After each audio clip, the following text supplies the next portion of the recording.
Doing great. What's up, Double B? Good morning, Nolan and friends. Indeed, Double B. Good morning. Ben, rise and shine, Bitcoiners. We love it. Jeremy, great thumbnail. Thank you. I tried to get it to put Reagan on there too because he's in the news, but it didn't work. We only got Soros, and their Soros renditions are no good. I had many different attempts, but that's okay. Good morning from East Texas. Great. We love East Texas. Sean recommends. Good morning, all. Good morning, crew, and Nolan, and the loom of weaving meaning. Jeremy, we're going to be weaving some meaning today. Good morning, everyone. JFG. I think you mean to say LFG, but that's okay. We love it. We love it. LFG. There we go. Yeah, there. Now I see it. Got it. Good day, Bitcoiners. Good day, Nick. Hope you're doing well over there in Australia. Let's do Bitcoin. We're doing Bitcoin. We are doing Bitcoin. 5 a.m. here, Thomas. Wow, you're on the West Coast, which we love. You're going to get some sunrise. Let me just tell you right now, Thomas, that we got a sunrise on the East Coast, in case it surprises you. Okay, we've got a sunrise on the East Coast. And Bitcoin is running, everyone. Bitcoin's running just fine. Let's have a coffee. Talk about what's new. Delicious. All right. King Mansa Musa. There we go.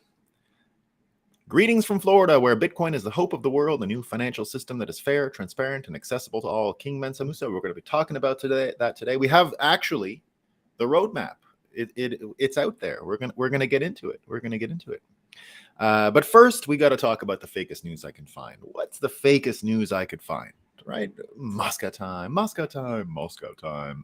Let's see what we got, right? This is from ABC News. All right, they're letting us know. This is a survey. They did a survey in America. Okay, they did a poll, right? Polls, very credible. Almost half of U.S. adults plan to get a new COVID-19 vaccine, survey finds. Almost half. Wow.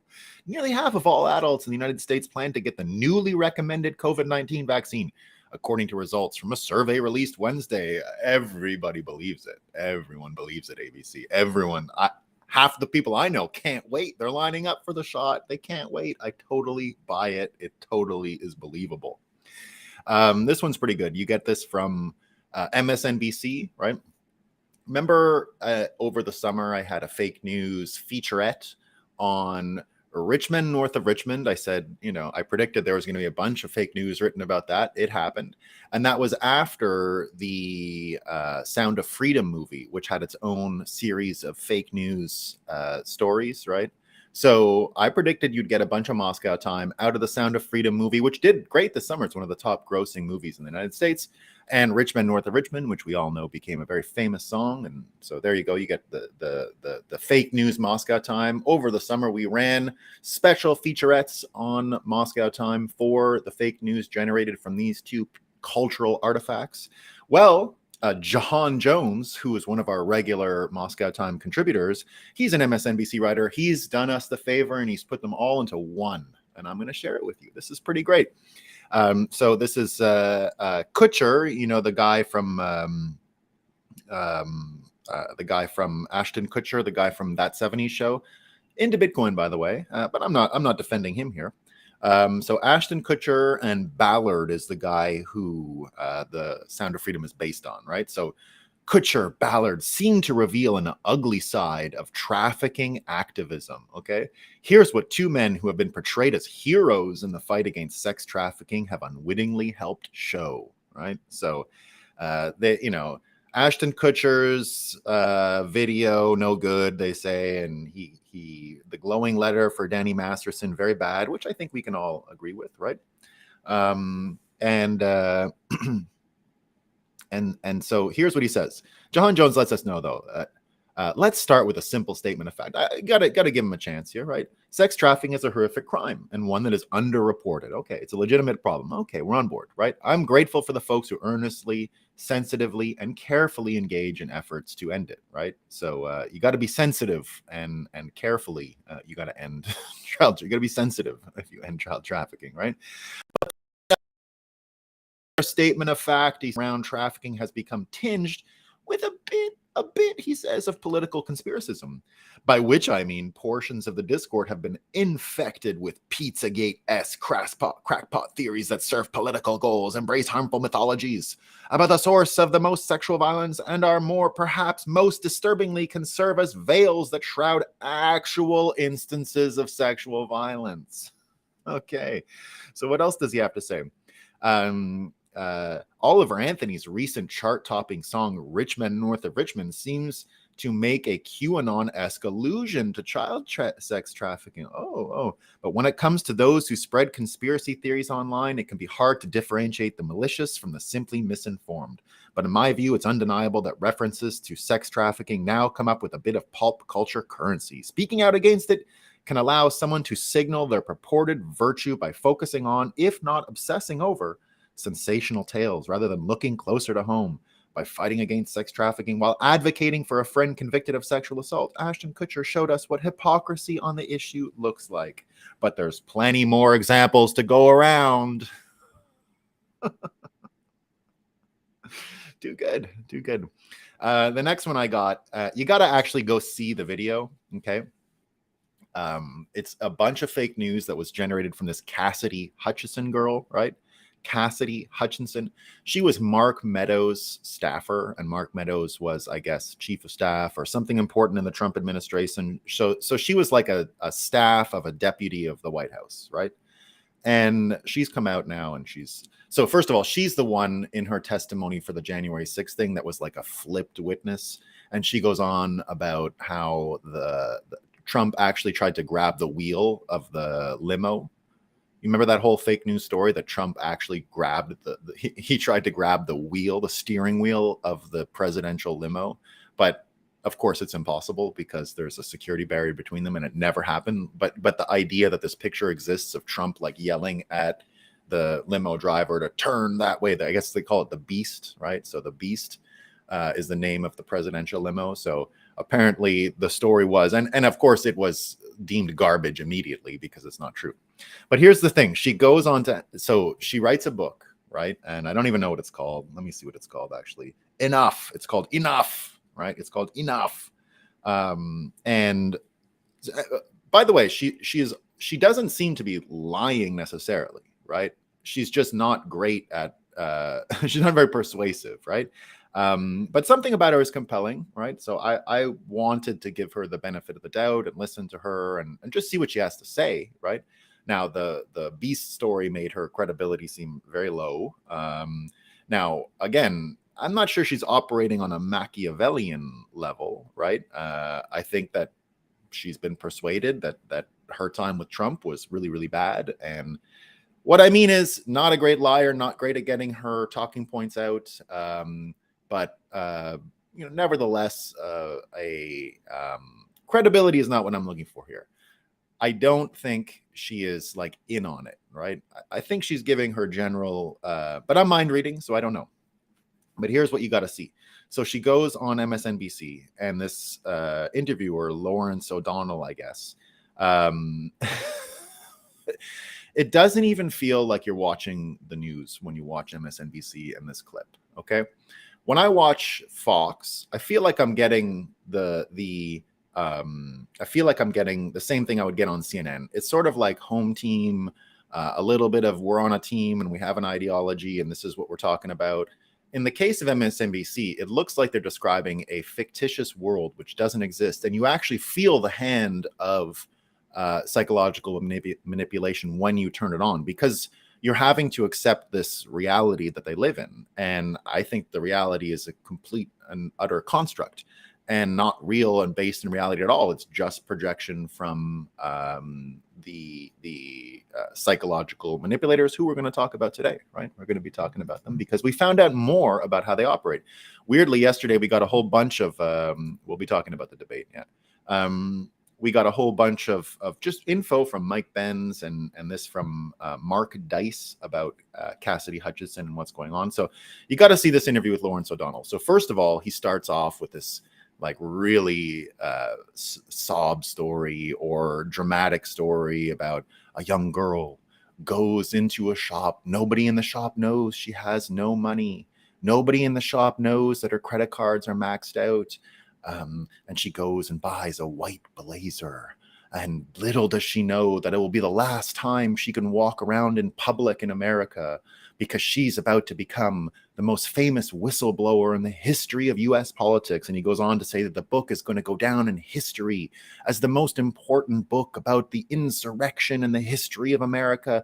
It's Cassidy Hutchinson against Donald Trump. She's the only brave light that could have possibly risen up to fight against the dark shadows that Trump casts on America. Like a really over-the-top dramatic thing where you actually can feel the technique when you watch MSNBC. That's what makes it different from CNN or Fox or anything. It's explicitly about a projection of a universe which doesn't exist. So she even says this, right? I saw that you had Cassidy Hutchinson on the show. They get it into all kinds of drama because this guy, Lawrence O'Donnell, in order to pump up this story, already brought a whistleblower from Nixon on to sort of, pre-game, pump up everyone and get everyone primed for what's happening. And so Cassidy says, I saw that you had Alex on your program, and I just started to cry, right? And then she says, I stand by everything that I testified to in the January 6th committee, to the DOJ, to the Fulton County investigators, and I stand by everything that's in this book, right? Including the story about the beast, which is confirmed fake, right? Mark Dice went ahead and did his show on Cassidy Hutchinson yesterday. And what I didn't know is that if you go back to the Church Report in the 1970s, if you go and see what is going on there, and the Church Report, if you guys don't know, is the time when the U.S. Congress actually brought the CIA director in front of them. It was 1971. They brought all of these folks ahead in front of them, and they basically read them the riot act, that they'd been operating on American soil, they'd been on American campuses, they'd been operating here and there, and they had infected the entire media system. And that's where we know about the NBC overlap, right? And by the way, Trump even mentioned yesterday about jailing people from MSNBC, right? I'm here for it. At this point, a month ago, I would have said no.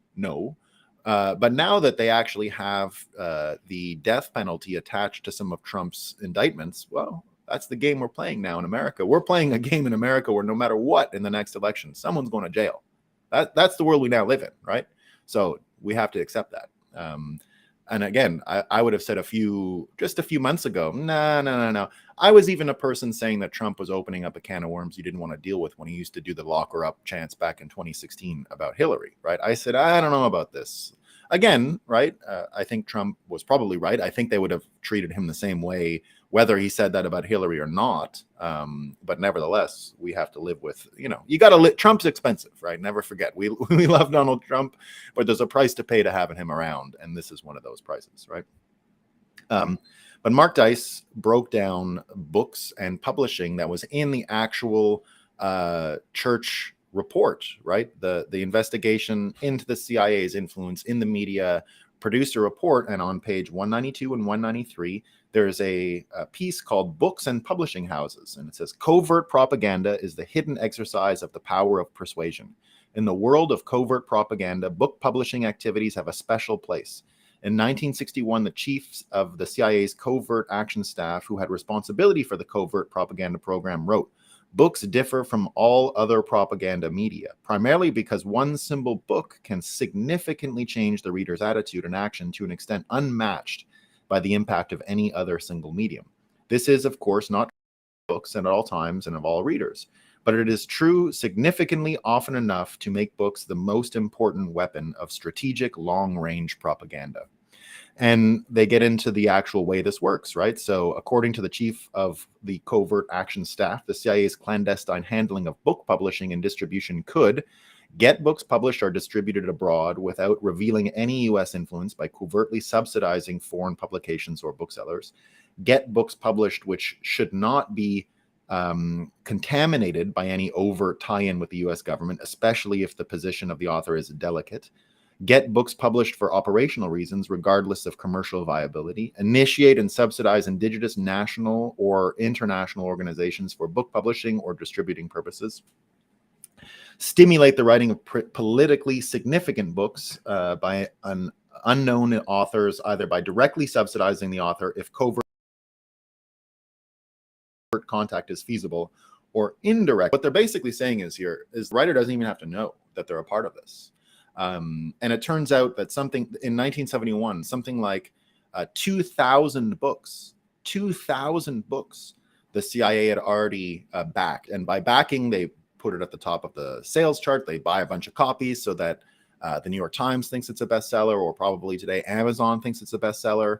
So they go out and actually give rewards to literary agents. It's a form of influence that doesn't come up in any of the dragnets. Let's say it was designed specifically for that, which is what they mention here. So there is a world in which Cassidy Hutchinson never even knows she's a CIA asset. She doesn't even know. She wrote a book, and because it serves the purposes of the narrative that MSNBC wants to drive, then Mockingbird assets simply promote it. She doesn't even have to be aware. That's how impressive this system is. She doesn't even have to be in on it for it to work exactly as intended and to get the results they want.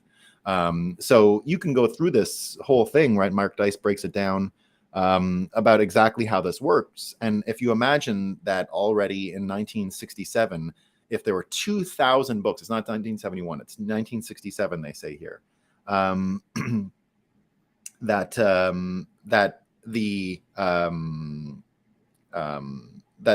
if it's 2,000 books then, right, what would you imagine it is now?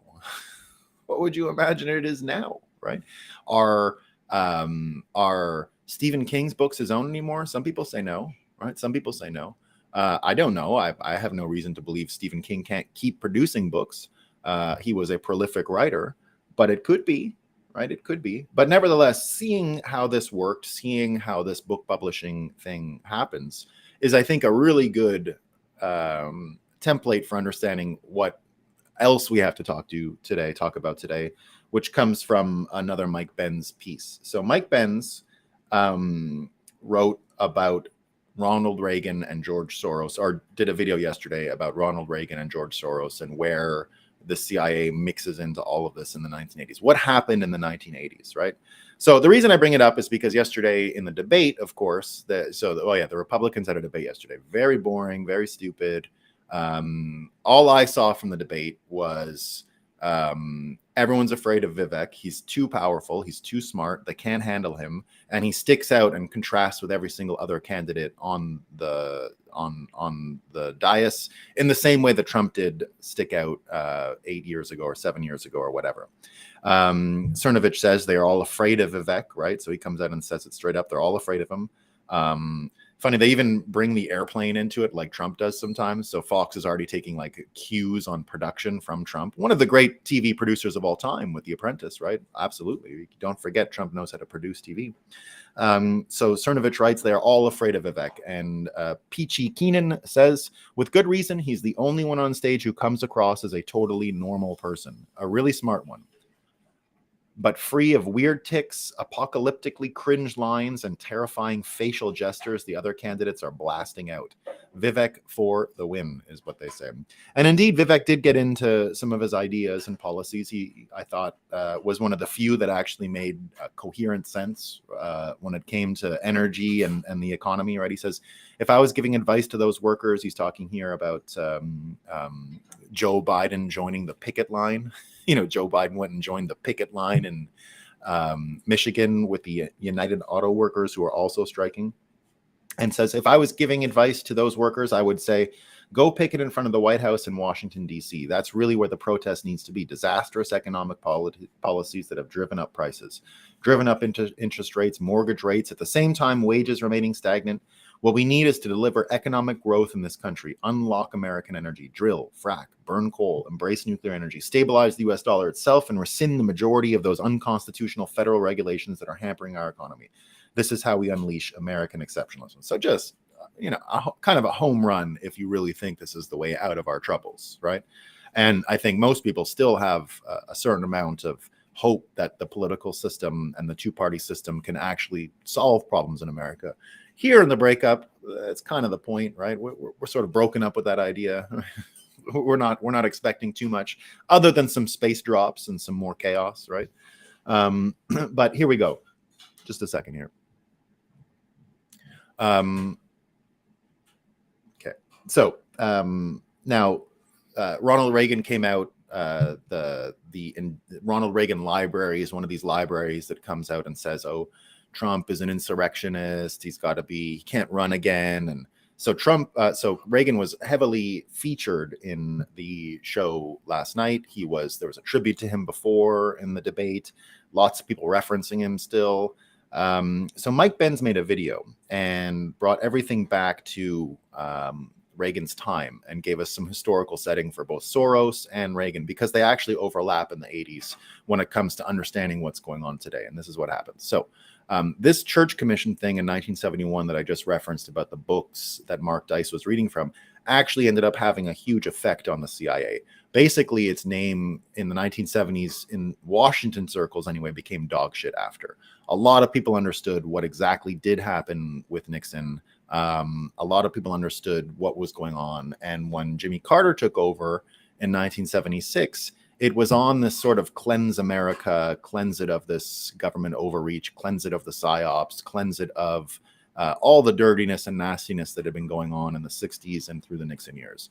And so overnight, Jimmy Carter, elected with a mandate to stop this stuff. And we can all say, I don't want to come across as only conservative or right wing, right? Jimmy Carter, seems like an honest guy, seems like he was really trying his best, right? I'm not a fan of his policies and stuff, but you get more insight when you listen to Mike Benz about what was really going on with Jimmy Carter, right? So this is what happens. Jimmy Carter fires 30% of the CIA overnight, right? There's a name for it. I can't remember what Mike Benz referred to it as, but it happened overnight. He walked in, 30% of them gone. Now, what trouble does he end up having? Well, he's got all of a sudden now Iranian hostages he doesn't know how to get out. Well, Reagan got them out immediately. That was easy, right? No problem, all right? Reagan got them out the day he was elected. Now, whether it was the deep state that was subverting Jimmy Carter at the time, I don't know, right? We're not here to talk about that. But this is what ends up happening. So Reagan inherits a CIA whose reputation is in the toilet, that's already had morale crushed by Jimmy Carter, that might have been already acting in ways that would remind us of what they did in the 60s, right? That maybe the 30% people fired weren't good enough. But here's what Mike Benz says, right? He says that after he fired 30% of the company and the reputation of the CIA was what it was, Reagan's approach was to create this National Endowment for Democracy, which was one of their first cutouts, one of their first independent third-party reference stooges they could use, right? So again, we're getting into the trusted third-party argument that Satoshi has always reminded us about, the problem, right? So right away, this National Endowment for Democracy becomes an information laundering outfit. It is exactly one of these cutouts that Benz has been talking about. It's exactly one of these features in the original censorship industrial complex we've been mentioning of, because you can take these people and they're experts and they're academics and you can pay them $100,000, very cheap to corrupt, right? Just an average worker salary is enough to corrupt these people. It's enough to corrupt a doctor. It's enough to corrupt any of these analysts and experts, right? They can get them every single time. So they create the National Endowment for the Democracies, which is why you end up having this still this Reagan-esque influence inside, because it was a CIA cutout, right? The National Endowment for Democracies, which has captured the libraries, and that's what's gotten the libraries, the presidential libraries like the Reagan libraries, to come out and say, oh, Trump is so bad.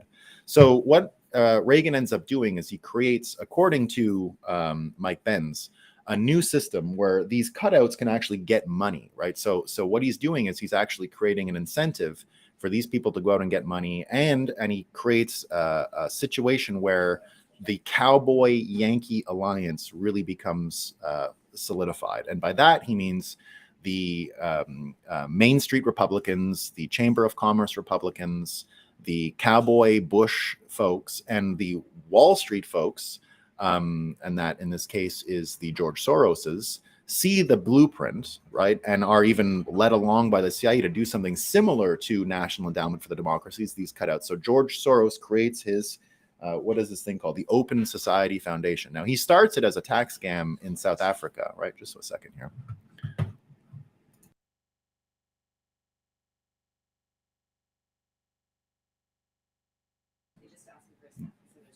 Sorry, kids need a little bit of extra food here.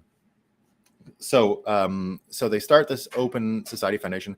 Apparently in the late 70s, Soros is only worth like 20 million bucks, right? It's not even a lot. He starts this off as a tax thing to get money to his kids, sees what's going on, and then is brought into it because these guys are now getting State Department briefings. They're getting CIA briefings on what's happening with this country and that country. So what Reagan ends up setting up is this National Endowment for the Democracies goes into Eastern and Central European countries and runs the type of propaganda we're seeing in America today, or we've seen for decades now in the rest of the world, right? This country is not a democracy. It's basically the color revolution blueprint, right?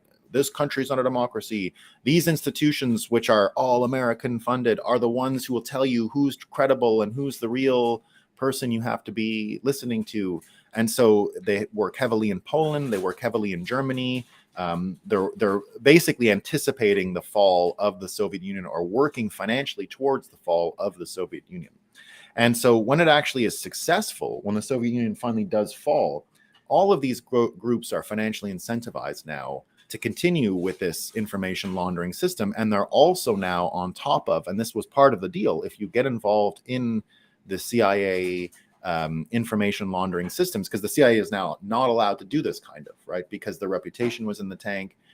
Everything that I mentioned about the 70s, right, this is a way for them to do with other groups what they couldn't do themselves any longer because their reputation was in the toilet. So they get George Soros as one of the financiers, right, one of the financiers. So this is the what some people call the Yankee Wall Street side of the uniparty, right? The money that touches the Democrats, and then there's the money that touches the Republicans, and that's on the side of the Chamber of Commerce folks, the energy distributors and energy financiers and those kinds of things. So let's get my light out of the way. Doesn't really work when the sun is like this, so I moved it. So the plan Soros ends up getting is the following, and this is how he goes from being worth $20 million to whatever billions now, is the forex guys, the foreign exchange traders, right? They're not incentivized for democracy per se, right? That's not what they're there for. They're there for the information the CIA is giving them. So when they're told to publish a report on Poland, or publish a report on Romania or Ukraine or any of these places back in the 1980s, they're also strategically finding out where the operations are lying and what the plans are.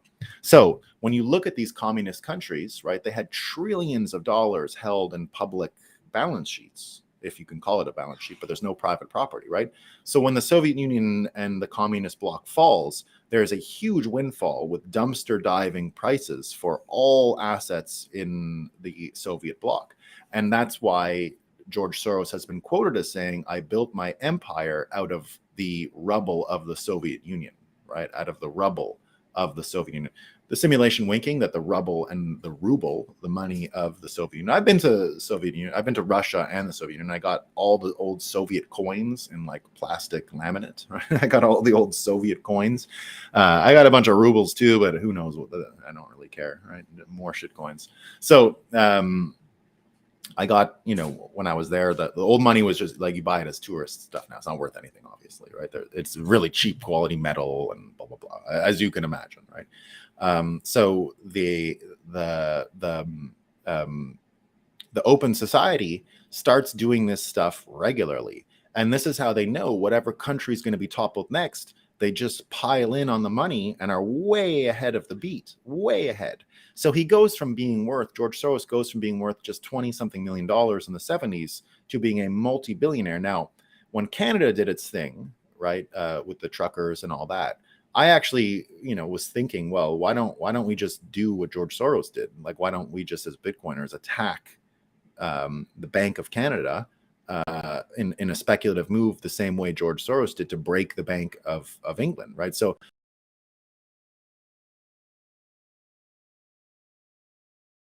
did in 1991. Whoops. Short. Says I'm having a connection issue. 1 second. 1 second. 1 second. Making sure I'm still coming through. So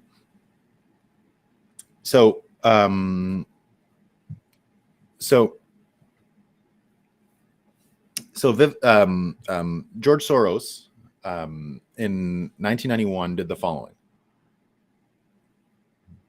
He put a $10 billion short onto the Bank of England. And he knew, because they were pegged to the Deutschmark in anticipation of the euro being created, that the peg would break if he did this move, right? That basically the Bank of England would lose control over the pound. So he does a $10 billion short. Other people come in with the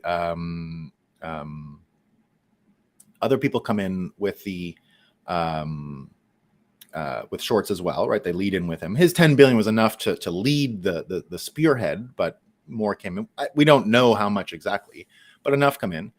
In the end, England has only $50 billion in the bank, and it's not enough. They spend it all in one day. They have to raise interest rates 500 basis points, 5 full % in a day, and that destroys the Bank of England. Their balance sheet is blown. The economy's changed overnight, and George Soros walked away with all the money. Now, he knew he had been playing the forex markets for an entire decade, knowing strategically all this stuff was coming, right? He could see it down the pipe because he knows what the CIA was planning for. So all of his success in the 1980s is entirely financed by insider information from the CIA, according to Mike Benz, right? And you can still see it out there today, right? I don't know if you guys saw this, but Wikipedia, which is part of this, right? They're threatening to take down the page for Jaroslav Hunka, the Nazi that the Canadians saluted, because it's embarrassing, right? So that's going to be gone. Wikipedia, of course, has been controlled. If you listen to the same Mark Dice video that I'm referencing about Cassidy Hutchinson and about the book publishing, he goes deep into all of this stuff when it comes to Wikipedia as well. Wikipedia, a complete and total cutout, just like all the other things Mike Benz was talking about. Now, I will say I used Wikipedia for my law degree, but it was early Wikipedia in the sense that I graduated law school in 2008. And so I used it probably like 2006, 2007, 2008 for most of my tests. I wouldn't even buy books. I would just print off all of the Wikipedia resumes that law students made about all the jurisprudence and cases. And it was great. It worked fine, right? It was like the best study guide for the history of law school.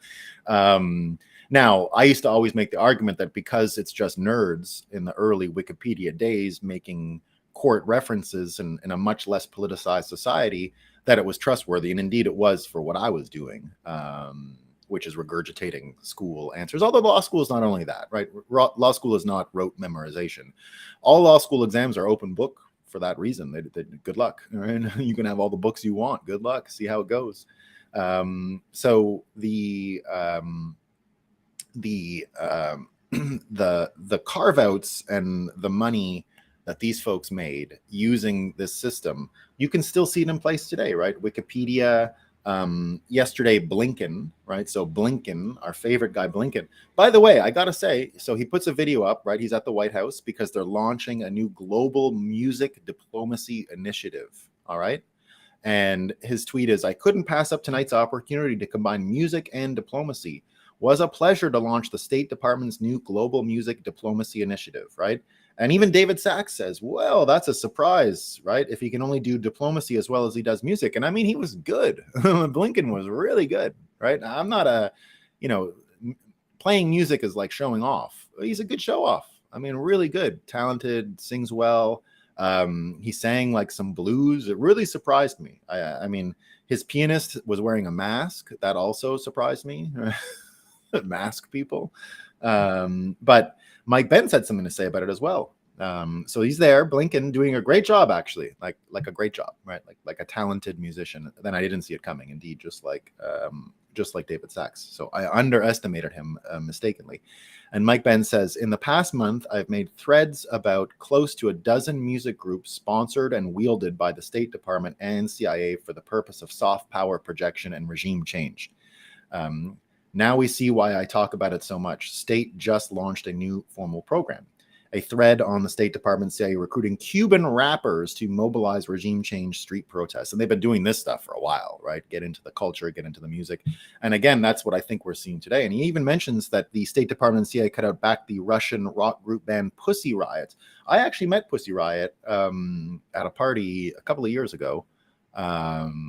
And we talked about a bunch of stuff. Really, they were, it was at Bitcoin 2021. They were attendees, and it was in Miami at a mansion. There was, some party after one of the nights, and they were there, and they were, chatted with them a bunch about my time in Russia and things like that. So there you go. So the secret history that Benz was talking about in the end is really about Soros and the cowboy Yankee coalition that really is the uniparty. So when I mentioned earlier on many episodes ago that the uniparty grew out of whatever happened with the Church Commission, whatever happened before with the Warren Commission, with Gerald Ford, who was a Republican president who was in charge of the Warren Commission working under LBJ. So to me, I saw the corruption enter at that time. It entered with Gerald Ford, the Bushes, the realignment of U.S. politics, and so that was part of the story. But it turns out I was missing this Reagan part of it, which was getting them, brilliantly getting both the Cowboys and the Yankees incentivized to work together, realizing that he needed to make a system where Dems and Republicans were both on the take a bit if it was ever going to work. And here we are, right? Left with this situation, right? Left with a Republican yesterday, Mitch McConnell, coming out and saying the following, right? And these are the people whose brains were broken in 2016. Trump in 2016 destroys this coalition, absolutely destroys it. That's why you get people like the Reagan library saying, oh, Trump bad, fascist, right? And a lot of other people saying that's not in Reagan's tradition. It wouldn't be like that. Well, Reagan basically attached his legacy to how he set up the CIA. Now, I'm a Reagan fan, right? I won't deny his many mistakes. I've often wondered, how did the CIA even survive his time in office? And I continue to believe that he just didn't have the mental capacity to understand what was going on around him, right? In the same way that Trump has a blind spot in that he can be so, he can solve things and is used to getting his way. That's sort of what I think was his blind spot, why he didn't shut these guys down during his presidency. He just didn't see it, right? These guys were more powerful than he was. The story at the border is case in point. Like, how can the border stay open even when the president is trying to close it? It's because there's powers beyond his. There's things he can't see even as the president. So Mitch McConnell comes out yesterday and says that the number one priority for Americans is to provide assistance for Ukrainians to defeat the Russians, right? He says that's the number one priority, right? Now, of course, no one believes that. No Republican believes that. He's speaking in a way that I don't think would be recognized by most Republicans, and maybe some who were watching the debate last night. But Trump, who always counter programs the Fox debates, had his own thing last night, and a lot of people were there too. And I'm not sure who was bigger, but there you go. Yeah. So there you go. So the war on drugs was not a good scene in Reagan's case, right? I don't hold him necessarily personally responsible, because he was an old man, and I think he was tricked, and I think he was easy to trick if you knew what to do. Now, I don't want to underestimate him, right? I've heard he was so forthright and frank that a personal one-on-one conversation with him, if you didn't agree with him, was a very unpleasant proceeding, right? That what you thought was soft on the inside, if you went to it, you found like a iron core that would hurt you if you tried to hit him, right? Very different, almost the total opposite of Trump, where Trump has this, incredible armor and exterior and ability to counterpunch, where Reagan, could take a punch and shake it off because the inside was just something else entirely. Now, I think both of them, with their strengths come weaknesses, and they can be fooled in different ways, but they can be fooled.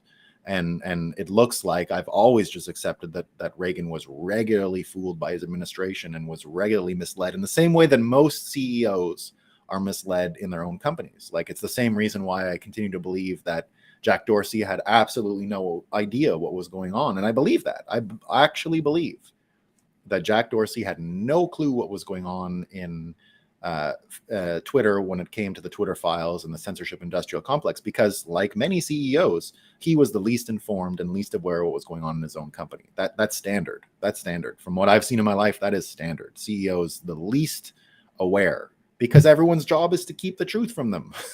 That's like work. Work is, this is what I did. Don't fire me.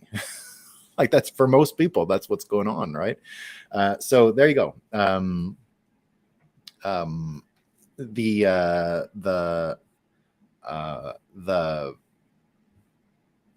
cutout and carve outs that we're talking about here do end up creating, I think anyway, a kind of template, though, right? Because it's not as simple as just saying, oh, George Soros made a bunch of money off this forex thing. One of the things that I think is encouraging is that in the same way that these folks like George Soros knew what was coming because of the CIA thing, and he knew which countries forex could be bet against and all that, I think we can actually reverse engineer a lot of what George Soros did and apply it to our own Bitcoin world. That's why I continue to think Canada is one of the first countries that Bitcoiners are going to knock out. The Bank of Canada, they're going to knock it out, right? It's a prime candidate. If you think of the, Bitcoin as having to fight its way up the ranks as far as fiat currencies go, I often think of it that way, right? It gets to its heavyweight championship bout against the US dollar, but it needs a couple warm-up fights to show the strength of its right hook, the strength of its left hook. And by that, I mean the ability of degen gambling, Bitcoiner, crypto people, all these people to come together and just say, look, whatever it takes to change the system, we're going to do it, right? And I do think you're going to see that. I think you're going to see Bitcoiners look at countries. They're going to say which countries are most corrupt, which countries' balance sheets are the most out of whack, which countries have the most amount of brainwashing and psyops going in them to prop up their fiat systems.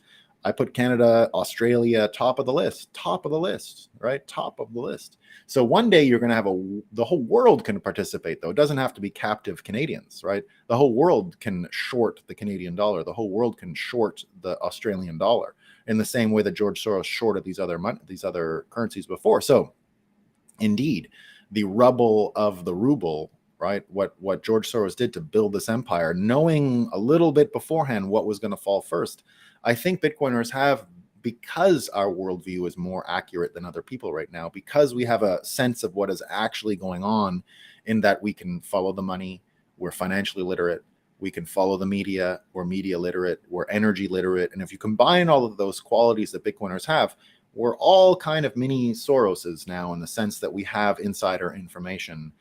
We're able to make predictions. And if we're right, no, there was no guarantee in Soros's case he was right. It was asymmetrically, the potential for him to be right was asymmetrically good, because he was getting it straight from these folks. But nevertheless, right? Nevertheless, it's going to be possible to do this kind of stuff, I think, anyway. All right, let me see some of the quotes. Oh, by the way, today, September 28th, means it's been 1 year since we did, 1 year ago on the 28th is when I did It's Not You, It's USD, which was my first episode of the Breakup in season 2, I call it, right? Season 1 was when I started the show in 2021, which was really just me doing it for a month to see if I could do it. And then Bitcoin Magazine picked it up, and I started doing it as like a cutout on Bitcoin Magazine as like a guest speaker, and I would come on every couple of days, and it would just be a 15-minute thing.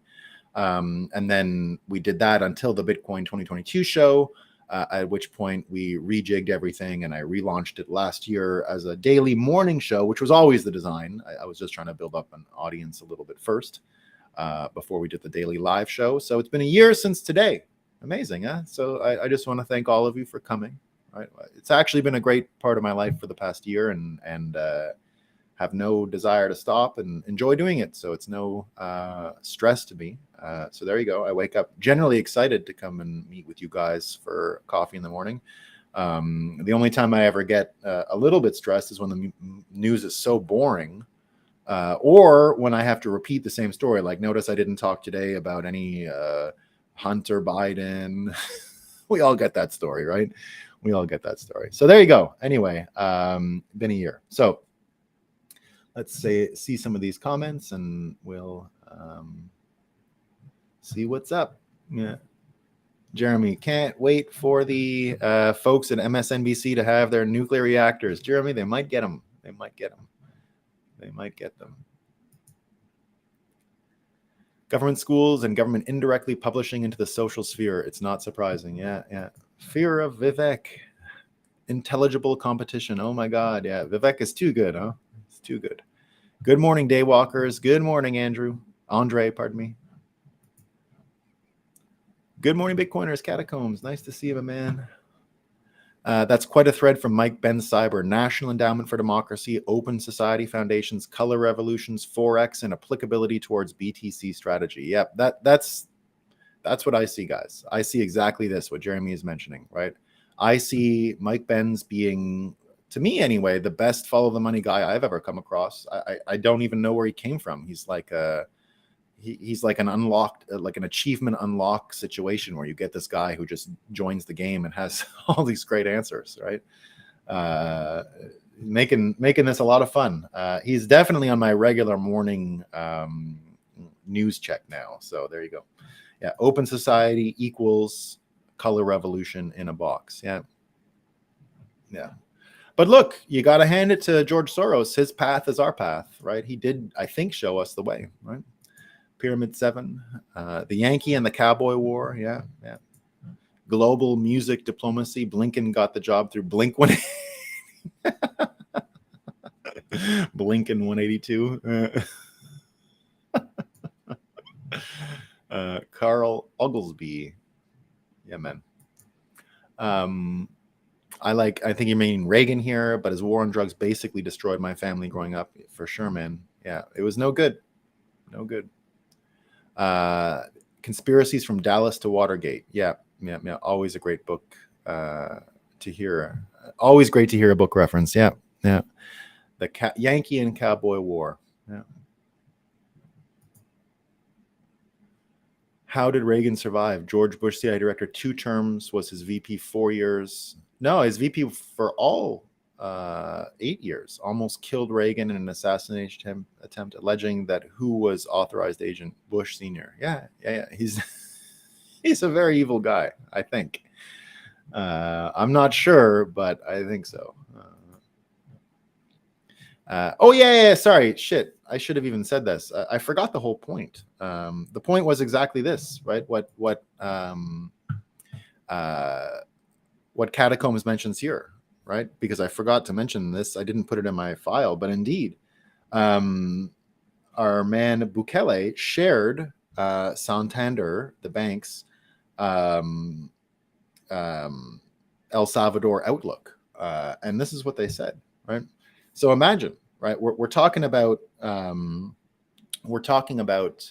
a shift in attitudes. We're talking about a shift in time preference. We're talking about a country behaving in ways that the Soros model didn't predict and is able to capitalize on much of what Soros himself did, right? So here's what the Santander report says, and Bukele is very happy this morning, and so he should be.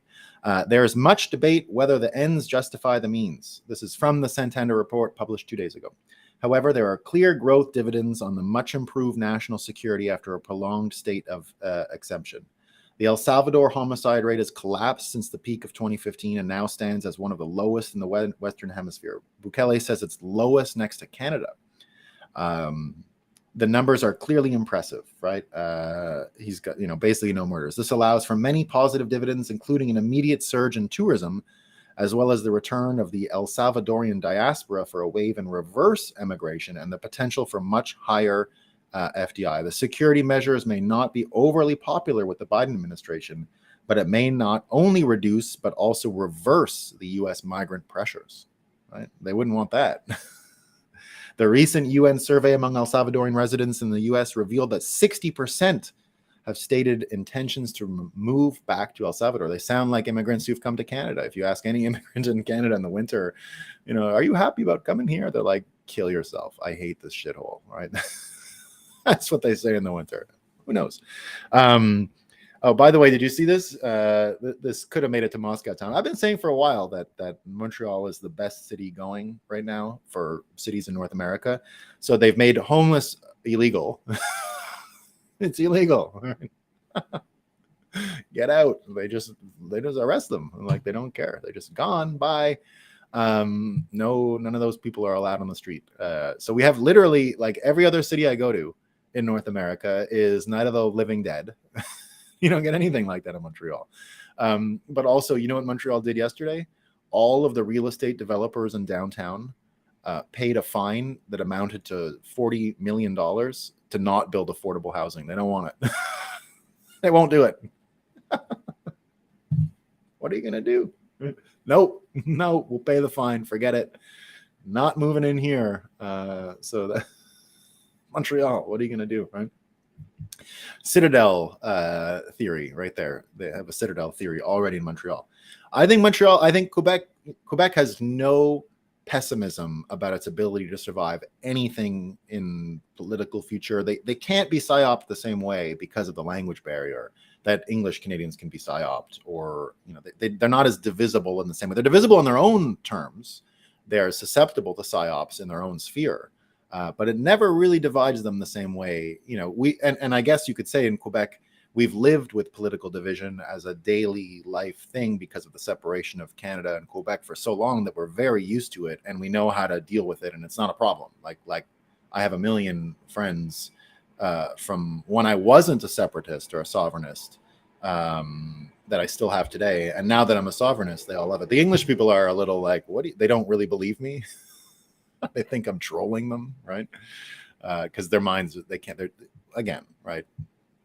English Canadians, not the smartest people going. French can be stupid too, no doubt about it, right? They have, like I said, they have their own brainwashing. They can be very insular and all that, but there's a benefit to it, which is they don't know anything about George Soros, who's dividing people, racism. They think it's an absolute laugh that people have to apologize for their color of their skin and stuff like that, right? So there you go. Happy anniversary. Thanks, everyone. We love it. Thanks for all of that. We're happy show anniversary. Yeah. Nolan, as usual, on the cutting edge of radical independence and social economic change. Yeah. We love it, man. Thanks. Is Ben's orange pill? Doesn't look like it, but I'll get him. I'm after him now. Don't worry. He'll be at a Bitcoin magazine event before you know it. No way I can't go after this guy. He's too good. He might not. I mean, he strikes me as a person I might have to figure out his travel and security for. But that's fine. There you go. Speaking of music and its influence, I hate who U2 has become. Far cry from Rattle and Hum. They were just on the TV. Yeah, Pyramid 7. It's even worse than you think. So I have hated U2. Hate's a strong word. There's still a lot of songs I love. I won't stop loving a few of their songs, but I knew they were corrupted already, because I've said many times that what was going on in Canada and Quebec in 2004, 2005, 2006, when populism was really starting to move, which to me was the precursor to Trumpism. I think in a weird instance, Canada was ahead in politics and in the early 2000s, in the sense that we had the monolithic media just running the worst character assassinations on the prime minister at the time. It was all the same Trump blueprint, Nazi, you're a Nazi. I was Heil Hitler like many times in those years, many times, for being a Harper populist type of guy. And so U2 got involved in those elections. U2 came and played for the liberal prime minister at the time, who lives down the road from me in where I right around here. I'm in Vermont right now. He lives like, 30-minute drive from my door right now. So I knew this prime minister for years. I worked in a professional theater at the time, and he was a patron and used to give the theater money. So I'd met him a bunch of times. Absolute scumbag. And I even have a hilarious story. He was the Minister of Finance, so like the Secretary of the Treasury in the United States. And he came to a golf course. So he was just about to be prime minister. He was having a fight with the prime minister at the time. And the golf course where my friends were working had a new system for tee times. And it was a computer, and you had to do it yourself. And this is like 2000 maybe, right? This is not like a ancient times, right? This was already when the golf course had a feeling that the boomers golfing could handle just clicking on a mouse to start your tee time, so that they knew things went well in the morning. They didn't have to have a human being there, even though it's a very expensive club. So he's there. Paul Martin comes, and my friends are there because they work at the thing, so they're there really early. He comes. His name is Paul Martin, by the way. You don't need to know that. All the Bushes were at his daughter's wedding. All. Anyway, I know other people who were there too, so they told me who was at the wedding. And they have a gorgeous office in Montreal, like clandestine, like hidden, but amazing, nice. Climate controlled because of the priceless art inside of it and things like that. So, and his house near mine is obviously gorgeous, right? Just amazing.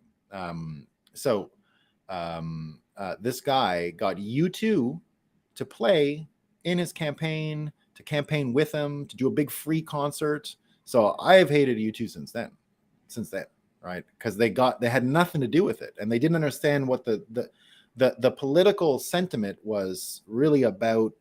Canada using dark money to buy off marketing agencies in Quebec, which reignited separatism because of how dirty and underhanded it was.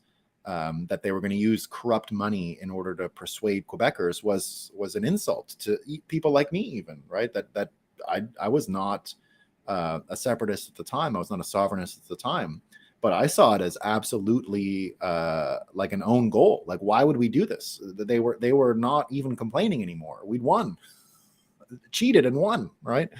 But there you go.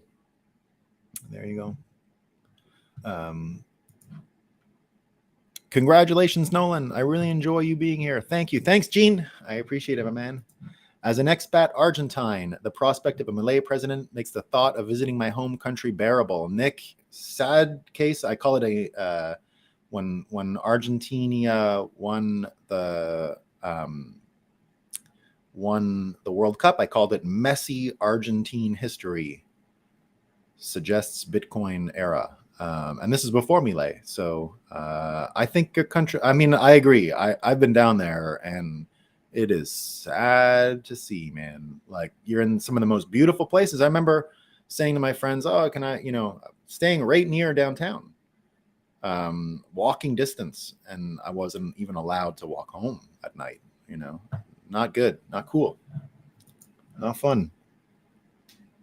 That may very well be in Quebec, but they are coming for your money. Overtaxation is just beginning. Oh yeah, no, Quebecers are psyops and all that. P-Man, I've said it before, okay?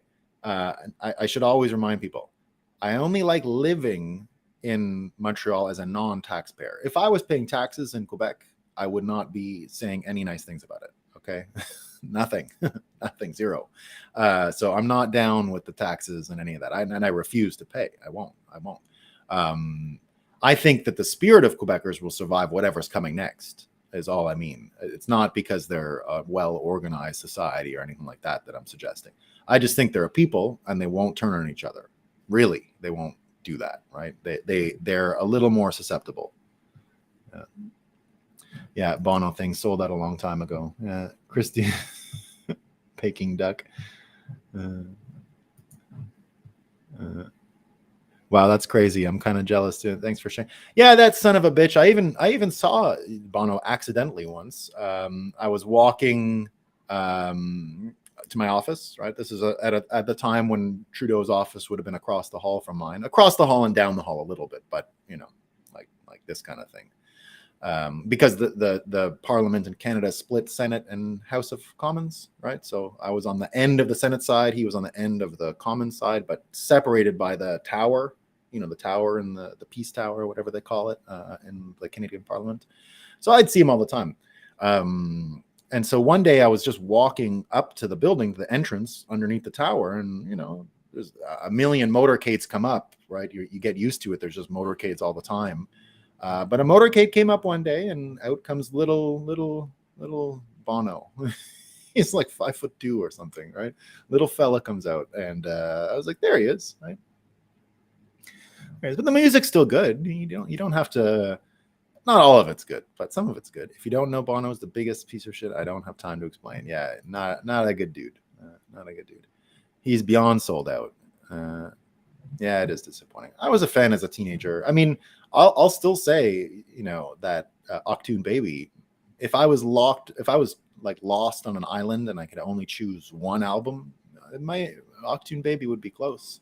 I thought that was such a great album. Huge fan. But thanks, King Mansa Musa. P-Man, yeah. Look, the Montreal government, all of these things, and they absolutely have the top-down attitude. That's not going away anytime soon. But again, P-Man, look, the taxes aren't going to make it. It's not going to continue. I would not have as positive an impression of Quebec if I was a Quebec taxpayer. I do everything so that I'm not, so that it doesn't bother me, because it would totally affect how I think about them if I was giving them that much money. But just judging them on the cleanliness of their city and the mental fortitude they're showing, or at least the inability of the normal English psyops to spill over. It could be their own ignorance, right? I would suggest that's probably the most likely answer, because they can't speak English in general and are just not consuming the propaganda. But there is something to be said about their being a people and having an identity, like Bitcoiners have, right? The same way Bitcoiners and the peer-to-peer Bitcoin system allows us to protect each other from psyops without this third party of the National Endowment for Democracies coming in and spinning everyone on every side. Quebec is just a little immune to it, a little bit. I could be wrong, right? I could be wrong, but that's been my impression for a while. All right, team, that's all I got for today. Let me know if I'm missing any stories. Again, thanks for a year well spent. It's been a great time. I can't believe a year went by. It's amazing. But anyway, so from it's not you, it's USD, to how George Soros and the Rubble of the Ruble show Bitcoin's path. I think we've had a lot of good headlines, a lot of good stories. I think that if you go and watch the episode from a year ago, it would make sense today, which is all I was ever after. Making predictions, making sure that when I make the predictions out loud and in public, we go back and look at them, right? Because one of my whole theories in this life we're all living is that if you make predictions and your worldview and your system of thinking allows you to make predictions, and those predictions come true, it's often, not always, often confirmation that your worldview was more accurate at the time you made it, which is what gave the predictive ability to the worldview, right? So to me, predictions are a form of testing the accuracy of your worldview. I think we made a lot of good predictions this year. I think we got a lot right. Probably got a bunch wrong too. But we're getting there. Simulation we're all watching. Indeed, we are all watching this incredible simulation play out before our eyes. But it's winking with blinking, and we're getting there, guys. All right. We're going to hear the trumpets roar in the next few months, and I look forward to 2020, the end of 2023 and 2024. I continue to believe 2024 is going to be the most amazing year in all of Bitcoin. And look, I'm now firmly in my 10 years as a professional Bitcoiner now, right? So In October 2013 is when I convinced the Senate of Canada to do the study. I think I got it like tabled and confirmed by November. But in October, at this point, Parliament has just got back. I've learned about Bitcoin over the summer, and I am now obsessed. And everyone who I'm in touch with, when I just described that hallway and Trudeau's over there and I'm there, I'm only talking about Bitcoin right now. Literally, that's it. Anyone who is in my orbit, it's Bitcoin, Bitcoin, Bitcoin, Bitcoin, Bitcoin. So it's been 10 years.